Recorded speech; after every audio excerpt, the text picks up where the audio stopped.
Gaganyaan TV D1 ప్రయోగం విజయవంతమైంది. నింగిలోకి single stage liquid rocket దూసుకెళ్లింది. 17 కిలోమీటర్ల ఎత్తుకు వెళ్లిన క్రూ మాడ్యూల్ తిరిగి సేఫ్గా సముద్రంలో ల్యాండ్ అయ్యింది. గగన్యాన్ సక్సెస్ అయిందని ఇస్రో చైర్మన్ సోమనాథ్ అన్నారు. క్రూ ఎస్కేప్ సిస్టమ్ లాంచ్ విజయవంతమైందని, పారాషూట్స్ సరైన సమయంలో తెరచుకున్నాయని తెలిపారు. విజయవాడ ఇందిరాగాంధీ స్టేడియంలో పోలీస్ అమరవీరుల సంస్మరణ దినోత్సవ కార్యక్రమంలో సీఎం జగన్ పాల్గొన్నారు. పోలీస్ అమరవీరులకు నివాళులర్పించారు. పోలీసు సోదరుల కుటుంబాలకు అండగా ఉంటామని సీఎం జగన్ అన్నారు. నేరస్తులను ఎదుర్కొనే బాధ్యత పోలీసులపై ఉందని, మారుతున్న సవాళ్లకు జవాబు చెప్పడానికి సిద్ధం కావాలన్నారు. విశాఖలో జరిగిన పోలీస్ అమరవీరుల సంస్మరణ దినోత్సవంలో పాల్గొన్నారు మంత్రి విడుదల రజని. పోలీస్ అమరవీరులను స్మరించి వారికి నివాళులర్పించారు. 1962 అక్సాచిన్లో జరిగిన ఘటనలను స్మరించుకుంటూ పోలీస్ అమరవీరుల దినోత్సవం జరుపుకుంటున్నామని డీజీపీ రాజేంద్రనాథ్ రెడ్డి అన్నారు. జీపీఎస్పై గెజెట్ విడుదల చేసిన ఏపీ ప్రభుత్వం ఇకపై సిపిఎస్ స్థానంలో జీపీఎస్ అమల్లోకి రానుంది. అసెంబ్లీ ఆమోదించిన బిల్లుకు గవర్నర్ గ్రీన్ సిగ్నల్ ఇచ్చారు. ఏపీ గవర్నర్తో సీఎం జగన్ భేటీ అయ్యారు. అనంతరం హైకోర్టు కొత్త జడ్జీల ప్రమాణానికి హాజరయ్యారు. గుంటూరులో టీడీపీ విస్తృత స్థాయి సమావేశం నిర్వహించారు. లోకేష్, భువనేశ్వరి పర్యటనలపై చర్చించారు. ఇవాళ జనసేన పార్టీ రాష్ట్ర అధికార ప్రతినిధులతోటి పవన్ కళ్యాణ్ భేటీ కానున్నారు. టీడీపీ జనసేన పొత్తు నేపథ్యంలో పార్టీ నిర్ణయాలు, లక్ష్యాలు ప్రజల్లోకి తీసుకుని వెళ్లే అంశాలపై సూచనలు చేయనున్నారు. రేపు పవన్, లోకేష్ అధ్యక్షతన ఉమ్మడి సమావేశం నిర్వహించబోతున్నారు. భవిష్యత్తు కార్యాచరణపై నేతలు చర్చించనున్నారు. చంద్రబాబు రిమాండ్ 42వ రోజుకు చేరింది. మధ్యాహ్నం చంద్రబాబుతో నారా భువనేశ్వరి ములాఖాత్ కానున్నారు. చంద్రబాబు ముందస్తు బెయిల్పై విచారణ నవంబర్ 9కి వాయిదా వేసింది సుప్రీంకోర్టు. ఫైబర్ గ్రిడ్ కేసులో బాబు ముందస్తు బెయిల్ పిటిషన్పై తర్వాత విచారణ చేయనుంది. రేపు జరగబోయే TDP Janasena joint action committee భేటీలో ప్రజా సమస్యలపై ఉమ్మడి పోరాటం, ఉద్యమ కార్యాచరణపై ఇరు పార్టీలు చర్చించనున్నారు. ప్రధాని మోదీ, నడ్డా ఆధ్వర్యంలో బీజేపీ కేంద్ర ఎన్నికల కమిటీ సమావేశం జరిగింది. తెలంగాణ, రాజస్థాన్, మధ్యప్రదేశ్ అభ్యర్థులపై అర్ధరాత్రి వరకు చర్చించారు. తెలంగాణ బీజేపీ లిస్టుపై స్పెషల్ ఫోకస్ పెట్టారు అమిత్ షా. రాష్ట్ర నేతలతో ఇవాళ మరోసారి చర్చలు జరిపి లిస్టు ప్రకటించే అవకాశం ఉంది. రాజాసింగ్ పై సస్పెన్షన్ ఎత్తేయాలని నిర్ణయించింది బీజేపీ అధిష్టానం. తొలి జాబితాలోనే గోషామహల్ నుంచి రాజాసింగ్కు టికెట్ ప్రకటించనుంది. ఇవాళ సాయంత్రం ఢిల్లీలో కాంగ్రెస్ ఈఈసీ సమావేశం కానుంది. టీ కాంగ్రెస్ అభ్యర్థుల రెండో విడత జాబితాపై కసరత్తుపై నేతలు చర్చించనున్నారు. మూడోసారి అధికారంలోకి వచ్చేది బీఆర్ఎస్ఏనని, ఈసారి 95 నుంచి 105 స్థానాల్లో గెలిచి అధికారంలోకి వస్తా ఉన్నారు సీఎం కేసీఆర్. కరీంనగర్కు రాహుల్ను బలవంతంగా తీసుకొచ్చారన్నారు మంత్రి గంగుల కమలాకర్. అభ్యర్థిని ప్రకటించకుండా ప్రచారం చేశారని విమర్శించారు. బీసీల ఆత్మగౌరవానికి భంగం కలిగిందంటూ టీపీసీసీ ఉపాధ్యక్షుడు చెరకు సుధాకర్ కాంగ్రెస్ పార్టీకి రాజీనామా చేశారు. తనకు బీఆర్ఎస్ నుంచి ఆహ్వానం అందిందన్నారు సుధాకర్. తెలంగాణ సంస్కృతికి బతుకమ్మ వేడుకలు ప్రత్యేకాన్ని రాష్ట్ర హోంమంత్రి మహమూద్ అలీ అన్నారు. రాబోయేది బీఆర్ఎస్ ప్రభుత్వమేనని ధీమా వ్యక్తం చేశారు.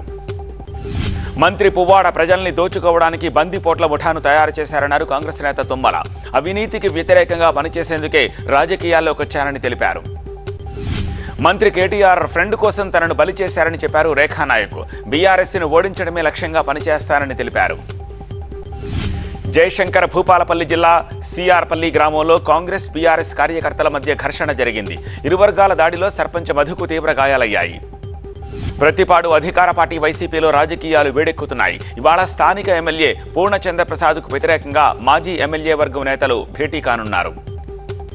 ఏపీకి జగనే ఎందుకు కావాలంటే కార్యక్రమంలో మంత్రి విశ్వరూప్ పాల్గొన్నారు. ప్రతి ఇంటికి వైసీపీ జెండా ఇవ్వండి, వద్దన్న వారికి నమస్కారం పెట్టండి అని మంత్రి తెలిపారు. కాకినాడ జిల్లా జగ్గంపేటలో అధికార పార్టీ వైసీపీ నుంచి సుమారు 100 మంది టీడీపీలో చేరారు. మాజీ ఎమ్మెల్యే జ్యోతుల నెహ్రూ సమక్షంలో టీడీపీ కండువా కప్పుకున్నారు. సింగరేణి కార్మికులకు దసరా బోనస్ ప్రకటించింది యాజమాన్యం. ఒక్కొక్క కార్మికుడికి 1,53,000 చొప్పున బోనస్ రానుంది. పండుగకు 3 రోజుల ముందే అకౌంట్లలో నగదు జమ కానుంది. క్రికెట్ బెట్టింగ్ రాయుళ్లతో ఏలూరు పోలీసులు మిలాఖత్ అయ్యారు. స్పెషల్ పార్టీ పేరుతో వారి నుంచి డబ్బులు వసూళ్లు చేసిన 2 టౌన్ కానిస్టేబుల్ సీతయ్యను సస్పెండ్ చేశారు ఎస్పీ.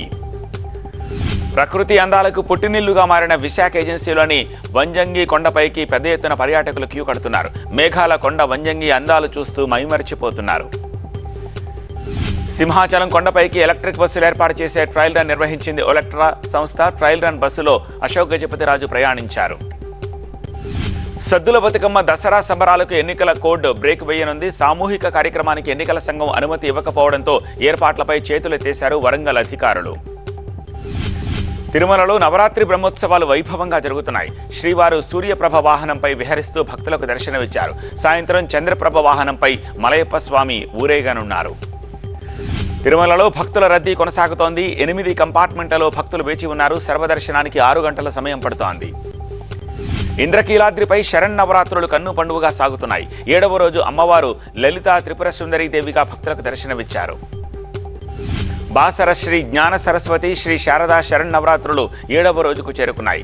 కాళరాత్రి అవతారంలో అమ్మవారు భక్తులకు దర్శనమిచ్చారు.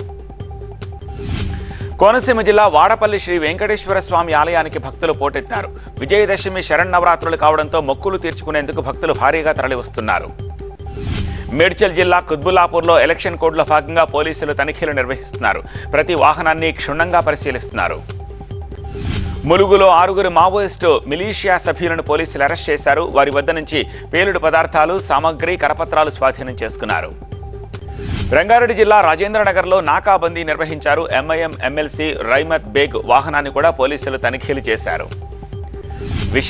కేఎంసీ కార్యాలయాలపై ఈడీ అధికారులు తనిఖీలు చేపట్టారు. కేరళలో రోడ్డు నిర్మించకుండానే టోల్ వసూళ్లు చేశారు మేకపాటి కుటుంబానికి చెందిన కేఎంసీ సంస్థ.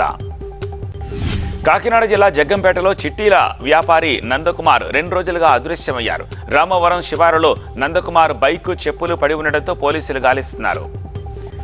స్కిల్ కేసులో చంద్రబాబుకు బెయిల్ రాకుండా కోట్లు ఖర్చు చేస్తున్నారని ఆరోపించారు ఏపీ టీడీపీ అధ్యక్షుడు అచ్చెన్నాయుడు. మంగళగిరిలో టీడీపీ విస్తృత స్థాయి సమావేశంలో మాట్లాడారు ఆయన. హన్మకొండలో ఎన్నికల అధికారుల నిర్వాకాన్ని చూసి ఓటర్లు కంగుతిన్నారు. ఎన్నికల ఓటరు గుర్తింపు కార్డుల జారీలో 44 ఏళ్ల వయసున్న వారికి 123 ఏళ్ల ఉన్నట్టుగా నిర్ధారిస్తూ ఓటర్ ఐడి జారీ చేశారు. కోనసీమ జిల్లా ముమ్మిడివరంలో దసరా నవరాత్రి ఉత్సవాలు ఘనంగా జరుగుతున్నాయి. కరెన్సీ నోట్లతో మహాలక్ష్మి రూపంలో ఉన్న అమ్మవారిని దర్శించుకోవడానికి భక్తులు తరలివస్తున్నారు. శ్రీకాళహస్తి ఆలయంలో స్వామి అమ్మవార్లను దర్శించుకున్నారు మాజీ క్రికెటర్ బీవీఎస్ లక్ష్మణ్. రాహుకేతు ప్రత్యేక పూజలో కుటుంబ సమేతంగా పాల్గొన్నారు. భారత అంతరిక్ష పరిశోధనా సంస్థకు శుభాకాంక్షలు తెలిపారు ప్రధాని మోదీ. గగన్యాన్ టీవీ D1 ప్రయోగం విజయవంతం కావడంతో ట్విట్టర్ వేదికగా ఇస్రో శాస్త్రవేత్తలకు అభినందనలు తెలిపారు. త్వరలో బీజేపీ అభ్యర్థులు ప్రకటిస్తామని ఎంపీ లక్ష్మణ్ అన్నారు. 50 మంది అభ్యర్థులతో తొలి జాబితా ఉంటుందని తెలిపారు. రాహుల్ గాంధీపై ఎమ్మెల్సీ కవిత మండిపడ్డారు. రాహుల్ గాంధీకి విషయ పరిజ్ఞానం లేదని, రాహుల్ని ప్రజలు బహిష్కరించాలని అన్నారు కవిత. పార్టీలను మార్చే వ్యక్తి పవన్ అని మంత్రి చెల్లుబోయిన వేణుగోపాలకృష్ణ అన్నారు. ముద్రగడ కుటుంబం క్షోభకు గురైనప్పుడు పవన్ స్పందించలేదన్నారు మంత్రి. పాపాల పెద్దిరెడ్డి అరాచకాలకు అడ్డు అదుపోలేదని నారా లోకేష్ అన్నారు. సైకిల్ యాత్ర చేస్తున్న టీడీపీ కార్యకర్తలపై పెద్దిరెడ్డి గ్యాంగు దాడిని ఖండిస్తున్నామన్నారు. నిర్మల్ జిల్లా ముథోల్లో ప్రజలు ఎన్నికల సమయంలో అల్టిమేటం జారీ చేస్తున్నారు. తమ గ్రామంలోని సమస్యలు పరిష్కరించుకుంటే ఓట్లు వెయ్యమని గ్రామస్తులు నిరసన వ్యక్తం చేస్తున్నారు. ఛత్తీస్గఢ్లో మావోయిస్టులు ఘాతుకానికి పాల్పడ్డారు. రాజ్నంద్గావ్ జిల్లా సర్కెడా గ్రామంలో బీజేపీ నేత బిర్జు తారామును చంపేశారు. కోనసీమ జిల్లా P Gannavaram KIMS hospital bus brake fail అయి చెట్టును ఢీకొట్టింది. 5 జూనియర్ డాక్టర్స్కు స్వల్ప గాయాలయ్యాయి. బంగాళాఖాతంలో ఏర్పడ్డ అల్పపీడనం మరింత బలపడింది. 2 రోజుల్లో వాయుగుండంగా మారే అవకాశం ఉంది. వచ్చే 3 రోజులు కోస్తాంధ్ర, రాయలసీమలో జల్లులు కురిసే అవకాశం ఉంది. ఈ నెల 23 నుంచి తేలికపాటి నుంచి మోస్తరు వానలు కురవనున్నాయి. అరేబియా సముద్రంలో ఏర్పడ్డ తేజ్ తుపాను తీవ్ర రూపం దాలుస్తోంది. తుపాను పశ్చిమ వాయువ్య దిశగా కదులుతోందని వాతావరణ శాఖ తెలిపింది. తేజ్ తుపాను ప్రభావం గుజరాత్ మీద బలంగా పడుతుందని అంచనా వేస్తున్నారు. మత్స్యకారులు సముద్రంలోకి వెళ్లొద్దని హెచ్చరించారు. జాతీయ పోలీసు సంస్మరణ దినోత్సవం సందర్భంగా అమరులకు నివాళులర్పించారు కేంద్ర హోంమంత్రి అమిత్ షా. వారి త్యాగాలకు దేశం రుణపడి ఉందన్నారు. గగన్యాన్ విజయవంతమైన నేపథ్యంలో పూరీ బీచ్లో దుర్గామాతకు వినూత్నంగా వందనాలు సమర్పించారు ప్రముఖ సైకత శిల్పి సుదర్శన్ పట్నాయక్. 2006 నాటి నిఠారీ హత్య కేసులో నిందితులు మొనిందర్ సింగ్, పంధేర్, సురేందర్ కోలి లుక్సర్ జైలు నుంచి విడుదలయ్యారు. వారి నేరాలకు ప్రాసిక్యూషన్లో సరైన ఆధారాలు చూపలేదు. కమ్యూనిస్టు కొరు వృద్ధుడు కేరళ మాజీ సీఎం విఎస్ అచ్యుతానందన్ తన 100వ పుట్టినరోజును ఘనంగా జరుపుకున్నారు. రాష్ట్రమంతా ఉత్సవ వాతావరణం కనిపించింది. భారత ఆర్థిక వ్యవస్థ బలంగా ఉందన్నారు కేంద్ర ఆర్థిక మంత్రి నిర్మలా సీతారామన్. ఢిల్లీలో కౌటిల్య ఎకనామిక్ కాంక్లేవ్లో ఆమె పాల్గొన్నారు. 2,000 నోట్లను వాపస్ తీసుకుంటున్నా ఇంకా వెనక్కి రాని సొమ్ము విలువ 10,000 కోట్ల రూపాయలని reserve bank governor Shaktikant Das చెప్పారు. టికెట్ల గురించి చర్చించి మొండి చేయి చూపిన కాంగ్రెస్ను ఎవరు నమ్ముతారని ప్రశ్నించారు సమాజ్వాదీ చీఫ్ అఖిలేష్ యాదవ్. మధ్యప్రదేశ్లో ఎస్పీ 18 మందిని నిలబెట్టింది. మధ్యప్రదేశ్లో కాంగ్రెస్ సమాజ్వాదీ అభ్యర్థులను ప్రకటించడంపై స్పందించారు సీఎం శివరాజ్ సింగ్ చౌహాన్. ఢిల్లీ స్నేహం చేస్తారు, రాష్ట్రంలో కుస్తీ పడతారంటూ ఎద్దేవా చేశారు. అదానీ గ్రూప్ మీద లోక్సభలో ప్రశ్నలు అడగాలంటూ తృణమూల్ ఎంపీ మహువా మొయిత్రాకు లంచం ఇచ్చినట్టుగా పారిశ్రామికవేత్త దర్శన్ హీరానందాని అంగీకరించారు. ఎథిక్స్ కమిటీ చైర్మన్ బాహాటంగా మీడియాతో మాట్లాడటాన్ని మహువా మొయిత్రా తప్పుపట్టారు. అదానీపై తన నోరు మూయించడమే బీజేపీ ఎజెండా అన్నారు. గ్రామీణాభివృద్ధిలో ఎంతో వృద్ధి సాధించామన్నారు కేంద్ర మంత్రి గిరిరాజ్ సింగ్. రూరల్ డెవలప్మెంట్ సాధించిన విజయాలపై బుక్లెట్ రిలీజ్ చేశారు. కర్ణాటకలో బీజేపీతో కలిసి ప్రయాణించేందుకు తాను అనుమతించినట్లు జేడీఎస్ అధినేత దేవగౌడ చెప్పడాన్ని కేరళ సీఎం పినరయి విజయన్ ఖండించారు. సైబర్ క్రైమ్పై అవగాహన కల్పిస్తూ కేంద్ర హోంశాఖ మంత్రి ఢిల్లీ కుతుబ్ మినార్పై లేజర్ షోను ప్రదర్శించింది. కేంద్ర హోంశాఖ సహాయ కార్యదర్శి దీపక్ విర్మని లేజర్ షో ప్రారంభించారు. వచ్చే లోక్సభ ఎన్నికల్లో షిరిడీ నుంచి పోటీ చేస్తారని కేంద్ర మంత్రి రిపబ్లికన్ పార్టీ నేత రామ్దాస్ అథవాలే తెలిపారు. తమ పార్టీకి రాష్ట్ర స్థాయి గుర్తింపు కోసం ప్రయత్నిస్తున్నారన్నారు ఆయన. దేశంలోనే మొదటిసారి డిజిటల్ పేమెంట్స్ మొదలుపెట్టింది భువనేశ్వర్ ఎయిమ్స్. రోగులకు ఈ ఫెసిలిటీ బాగా ఉపయోగపడుతున్నారు ఎయిమ్స్ అధికారులు. దసరా సందర్భంగా టీవీ9 ఏర్పాటు చేసిన ఫెస్టివ్ ఆఫ్ ఇండియా వేడుకలు ఢిల్లీ ధ్యాన్ చంద్ స్టేడియంలో దుర్గా పూజతో ప్రారంభమయ్యాయి. TV9 group MD Varun Das ఈ కార్యక్రమంలో పాల్గొన్నారు. భారతీయ సంస్కృతిని చాటి చెప్పేలా ఫెస్టివల్ ఆఫ్ ఇండియా పేరిట టీవీ9 నెట్వర్క్ ఢిల్లీ వేదికగా బిగ్ ఈవెంట్ను నిర్వహిస్తోంది.